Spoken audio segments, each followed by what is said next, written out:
Hey, Browns fans, with you live from Huntington Bank Field. I almost said stadium. It's field. Still getting used to that.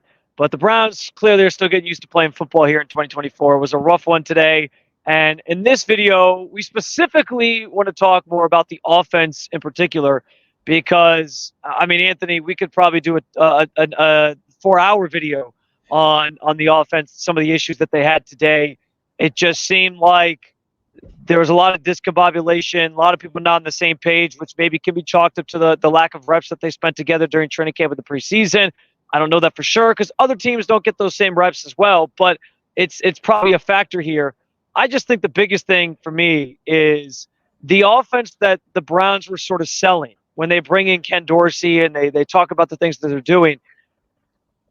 This was not that offense. And I want to be clear because the offense we've seen at camp was very much like the offense we saw on the field behind me today. It was a lot of dink and dunk stuff, similar to what we saw in that Ravens game last year that everyone likes to point to and say, look at Deshaun Watson's, the gold standard of his Browns tenure is that Ravens game in the second half of what he did. Go back and watch the tape. That was very similar to what you saw today. It's a lot of getting the ball up quickly, dumping it off, not airing it out downfield. My point is that offense that we've seen in camp, the offense that they ran tonight, the offense that they ran last year, they're all very similar. And when you bring in Ken Dorsey, there was a lot of talk about getting more motion in the offense, utilizing that to your advantage pre-snap. There was a lot of talk about pushing the ball downfield more than they have to this point. There was almost none of that until the second half, and it kind of started working a little bit more. But none of the things that they've advertised as Ken Dorsey staples and things that they were going to bring to this offense, we saw tonight. And really, the pre-snap motion was the most perplexing to me because that's the thing that we've seen a lot of the dink and dunk stuff at practice and less of the airing it out. But the motion has been prevalent. We've seen a lot of stuff. I remember in training camp, they were doing like 2 tight end, 12 personnel sets with David Njoku and Giovanni Ricci. And maybe because Giovanni Ricci got hurt, they scrapped all that. I don't know. Where they'd have them line up on one side, they'd shift to the other side. They were doing all kinds of stuff with motion. And I just felt like there was next to none of that today. Meanwhile, the Cowboys on the other side used that a whole bunch in their offense. It was weird. And I don't know what happened to the offense that they were trying to tell everybody they were going to run, but it was not that tonight. Granted, this is what we saw at practice a lot through training camp. Yeah, I think this is the perfect place to start. Before we hit record here, you and I just kind of chatted, and there's so many avenues and so many things that I think that went wrong. But that for me, didn't even come into my mind. Right? It's like, holy cow, this offense was supposed to be totally different, right? What did Ken Dorsey do in Buffalo? Why was Josh Allen so successful? They just chucked that thing down the field, and Josh Allen, had dudes on the outside who were the likes of Amari Cooper and Jerry Jeudy and could run and could catch and could get open like these guys can. Where was that tonight? And is it just another thing that, hey, maybe they don't trust their quarterback to throw it down the field? Which I think after what we saw today, maybe that's valid. Maybe there's some weight to that. I don't know, man. It was very frustrating from every angle you could look at this. Very, very frustrating. And like you said, we were promised one thing or we were sold on one thing, but it was like, why do you even bring Ken Dorsey to town if we're just going to do the same stuff that we have been doing, the past, couple years, or don't even bring anything that he even majors in? I don't know, man. There's so much that was just head scratching. And there was more shotgun. That's maybe the one element that we did see Deshaun lining up more in that, not quite under center, more in the backfield, doing some stuff that way. But I still don't think and again, it's what we've seen at practice. So I guess I shouldn't be that surprised. But I just thought everything they were telling us was this offense is going to be different. And I didn't see a lot different tonight. It was weird. And I think fans probably felt similarly leaving the stadium wondering what that offense was. I think this also opens up the conversation just about Deshaun Watson as a whole, because the problems that have existed his first 2 years here, and I know it's only 12 games, but or 12-game sample size, but the problems that have existed his first 2 years here continued to be a problem tonight. It seems like he's slow to process things at times. He sees guys open, but it's often too late. He was still dirting some balls. Even late in the game, he was overthrowing balls down the field. It just seems like something wasn't there for him yet again between the ears, whether it's processing, whether it's mental, whatever it might be. And there's some sort of disconnect here. And I don't know if that's a permanent thing or if that's just who Deshaun is now. Maybe that's always been there and Houston was able to mask it. I don't know. but there were some serious. It's again, we're having the same conversations. We sound like broken records because this is what we're seeing from Deshaun. Still, 3 years into this experiment, it's a lot of the same stuff. And I'll also just say, like, I'm willing to give him some grace in that it's a week one, and I'm not trying to get again. And this isn't me trying to make excuses. I've just kind of I've accepted that Deshaun Watson has generally gotten off to slower starts in his career. We saw that last year. Took a couple weeks for him to get rolling. So I'm willing to kind of give him the same runway and say, all right, if by week 3 he starts figuring it out, we can change the conversation. So I'm not going to just like completely say this is it. This is the end for Deshaun. But I do think he's running out of a leash here, man. Like I don't know that the fan base is going to give him a lot more runway. The team probably will because they've invested in him. But at what end? Like this roster's so good, they have a chance to really be competitive and potentially compete for championships. And in a lot of ways, it feels like that position is still holding them back. Maybe it changes, but after tonight, I don't think anybody walks out feeling like that. There's even less confidence that Deshaun's going to be that guy again than there was coming into this game, and it was already pretty low, I think, for a lot of people. It was hard to imagine, the stuff that we've seen to come out today and it be worse than what the last 2 years were. And that's just truly what it was. Like, it was just, the standard that he took with the last 12 games that he's played in Cleveland, he was worse than that tonight. It was just a very bad performance, looked uncomfortable, looked like he had no idea what he was seeing, was late to react, like you said, was late to make decisions. You watch, you put on the Sunday Night Football game, which is on right now, and you watch Matthew Stafford and Jared Goff throw with anticipation, throw guys open. You watch Dak tonight, on his touchdown pass to Brandon Cooks, throw with anticipation in the face of an all-out blitz and throw a touchdown because he knows what he was getting. He identified it and trusted his outs.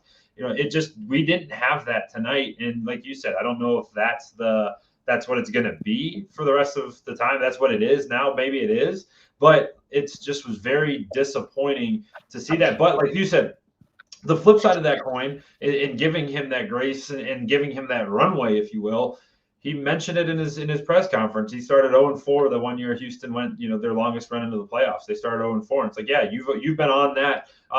There's always something for fans to latch onto. There's always something they can hold out. And I'm the guy. I'm truthfully pretty pissed about this one today. But I'll find some silver linings by Tuesday. You'll find me, predicting 40 points next week. But truthfully, like if they go down to Jacksonville and lay another egg, like the tension at Huntington Bank Field. I'll get it at some point, but the tension when the Giants come to town will be at an all-time high. And the Jaguars are not a bad football team. They lost today, but they're not a bad football team. And they better figure it out quick. Whatever the solution is, whatever they need to do, they better find it quickly to fix these issues. I'll also say this for Deshaun. In some defense, I guess, he was playing with a heavier heart tonight. He shared on Instagram on Friday that he lost his dad, which from what I understand, I know he wasn't the closest with his dad. He's talked about that relationship before. But still, it's a familial loss and something that obviously he mentioned being something that was on his mind. He was trying to separate it for 3 hours to play football.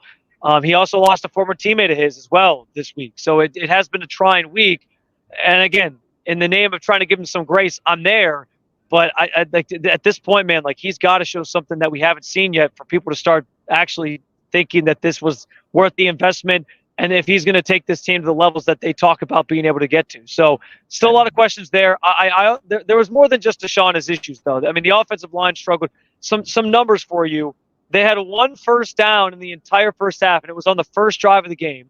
They finished with just 2 third down conversions in the entire game, which was pretty bad. They were 2 of 15 in that category. They had 15 first downs for the game, but most of those came in the fourth quarter when the game was already out of hand. There was the 11 penalties. Many of those are very procedural things where it was like lining up offside, not lining up correctly, illegal formations, false starts, all those different things. And those are the things that are inexcusable and the things that you should be ironing out during camp. But again, lack of reps with this whole group together, that plays a factor in that. So it's we knew it was going to be an ironing out. I just don't know if we thought it was going to be this bad in terms of what this offense as a unit was able to do. And obviously Deshaun's part of that. I would say another huge issue with this offense is their inability to run the football. And obviously those two things are connected, right? If you're having a successful pass game, it'll open up some things in the run game. But, every year in Kevin Stefanski's now 4 years that he's been here, to start his 5th, like they've been a good running team. Yes, they've had Nick Chubb, but they have been able to run the football, and that changes things for your quarterback. But tonight, Jerome Ford, 12 carries for 44 yards. Pierre Strong, 2 for 10, and then Deshaun, 5 for 39. But, your called runs, you only had 14 of those attempts. Like, that's just not enough, and especially in a game where the situation is you have a backup left tackle, you have a right tackle who's starting his second year, so two an inexperienced guy on the right side, backup on the left side, and Micah Parsons rushing the quarterback, and you drop back 46 times. Okay, that's not a recipe for success. Their inability to run the football and take some heat off the pass game, I think, really factored into it. And that's got to be where they find a solution quickly, because that can provide, some relief to Deshaun in the passing attack. Yeah, I think you're spot on with that as well. And the offensive line is kind of a work in progress. We'll see what it looks like next week. Maybe it includes Jack Conklin instead of James Hudson. We don't know. But there's no rest for the weary. And I will say this, like the message in the locker room, especially from guys on the offensive side of the ball, seemed to be, stay the course. It's one game. We're not going to panic. The classic, almost like Aaron Rodgers, RELAX quote that he had in Green Bay how many years ago, that type of thing. And that's all fine to say. But, I don't think there's a lot of people that left this stadium tonight feeling very confident in this group and in what this team is going to be able to do this season, given what they put on display here in this first game. But it is one game. We'll see how it plays out from here. One other quick note, David Njoku, he left the game with an ankle injury. He was listed as questionable, never returned. He was seen post-game walking out of the locker room with a walking boot on. Sometimes they do that as a precautionary thing. We've seen others do that, but obviously not a great sign. And we'll hopefully find out more from Kevin Stefanski tomorrow or maybe later in the week. But we'll have to see what the deal with that was. We got more coming your way. We're going to talk defense in another video as well. So we hope you'll stick around, hang out, and find more content like this on the Cleveland Browns on SI YouTube channel. You can also check out Cleveland Browns on SI for all your Browns content and everything that you want in relation to this team as we give you the inside scoop on everything going on inside the locker room, emotions after the game, all that good stuff after today's 33-17 loss to the Cowboys. For Anthony Moeglin, I'm Spencer German. We have plenty more content of your Cleveland Browns.